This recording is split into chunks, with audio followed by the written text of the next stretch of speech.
Hi Heartroom friends! We're reading Little House in the Big Woods and you can see how close we are to the ending of our story. We're on page 217 at the very bottom if you're following along. For dinner they ate the stewed pumpkin with their bread. They made it into pretty shapes on their plates. It was a beautiful color.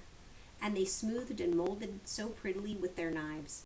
Ma never allowed them to play with their food at the table. They must always eat nicely everything that was set before them, leaving nothing on their plates. But she did let them make the rich brown stewed pumpkin into pretty shapes before they ate it. At other times they had baked Hubbard squash for dinner. The rind was so hard, Ma had to take Pa's axe to cut the squash into pieces. When the pieces were baked in the oven, Laura loved to spread the soft insides with butter and then scoop the yellow flesh from the rind and eat it. For supper, now, they often had hulled corn and milk. That was good too. It was so good that Laura could hardly wait for the corn to be ready after Ma started to hull it. It took 2 to 3 days to make hulled corn. The first day, Ma cleaned and brushed all the ashes out of the cook stove.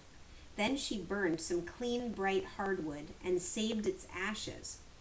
She put the hardwood ashes in a little cloth bag. That night, Pa brought in some ears of corn with large, plump kernels. He nubbed the ears, shelling off the small, chafy kernels at their tips, and then he shelled the rest into a large pan until the pan was full. Early next day, Ma put the shelled corn and the bag of ashes into the big iron kettle. She filled the kettle with water and kept it boiling a long time. At last the kernels of corn began to swell, and they swelled and swelled and swelled until their skins split open and began to peel off. When every skin was loose and peeling, Ma lugged the heavy kettle outdoors. She filled a clean wash tub with cold water from the spring, and she dipped the corn out of the kettle into the tub. Then she rolled the sleeves of her flowered calico dress above her elbows, and she knelt by the tubs. With her hands, she rubbed and scrubbed the corn until the hulls came off and floated on top of the water. Now the hull is the little skin on the corn. Often she poured the water off and filled the tub again with buckets of water from the spring. She kept on rubbing and scrubbing the corn between her hands and changing the water until every hull came off and was washed away. Ma looked pretty with her bare arms plump and white, her cheeks so red and her dark hair smooth and shining, while she scrubbed and rubbed the corn in clean water. She never splashed one drop of water on her pretty dress. When at last the corn was done, Ma put all the soft white kernels in a big jar in the pantry. Then at last they had hulled corn and milk for supper. Sometimes they had hulled corn for breakfast with maple syrup, and sometimes Ma fried the soft kernels in pork drippings. But Laura liked them best with milk. Autumn was great fun. That's the season we're in. Fall is the season of autumn. There was so much work to do, so many good things to eat, so many new things to see. Laura was scampering and chattering like the squirrels from morning to night. One frosty morning, a machine came up the road. 4 horses were pulling it, and 2 men were on it. The horses hauled it up to the field where Pa and Uncle Henry and Grandpa and Mr. Peterson had stacked their wheat. 2 more men drove after another, smaller machine. Pa called to Ma that the threshers had come. Then he hurried out to the field with his team. Laura and Mary asked Ma, and then they ran out to the field after him. They might watch if they were careful not to get in the way. Uncle Henry came riding up and tied his horse to a tree. Then he and Pa hitched all the other horses, 8 of them, to the smaller machine.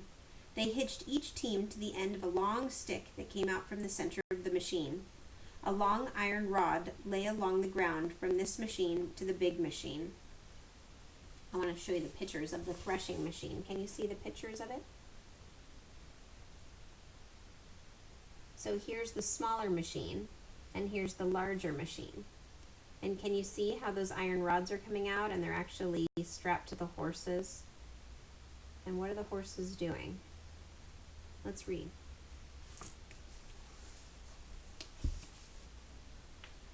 Afterward, Laura and Mary asked questions, and Pa told them that the big machine was called the separator, and the rod was called the tumbling rod, and the little machine was called the horsepower. 8 horses were hitched to it and made it go, so this was an 8-horsepower machine. A man sat on top of the horsepower, and when everything was ready, he clucked to the horses and they began to go. As they walked around him in a circle, each team pulling on the long stick to which it was hitched, and following the team ahead. As they went around, the separator swallowed the bundles. The golden straw blew out in a golden cloud. The wheat streamed golden brown out of the spout, while the men hurried. Pa and Uncle Henry pitched bundles down as fast as they could, and chaff and dust blew all over everything. Laura and Mary watched as long as they could, and then they ran back to the house to help Ma get dinner for all those men. A big kettle of cabbage and meat was boiling on the stove. A big pan of beans and Johnny cake were baking in the oven. Laura and Mary set the table for the threshers. They put on salt-rising bread and butter, bowls of stewed pumpkin pies, and dried berry pies and cookies, cheese and honey and pitchers of milk.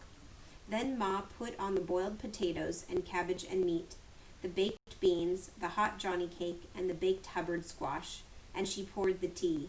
Laura always wondered why bread made of cornmeal was called Johnny cake. It wasn't cake. Ma didn't know, unless the northern soldiers called it Johnny cake because the people in the South, where they fought, ate so much of it. They called the Southern soldiers Johnny Rebs. Maybe they called the Southern bread cake, just for fun. Ma had heard some say that it should be called journey cake. She didn't know. It wouldn't be very good bread to take on a journey. We're going to stop there, but we'll read more about the threshers and their big dinner tomorrow.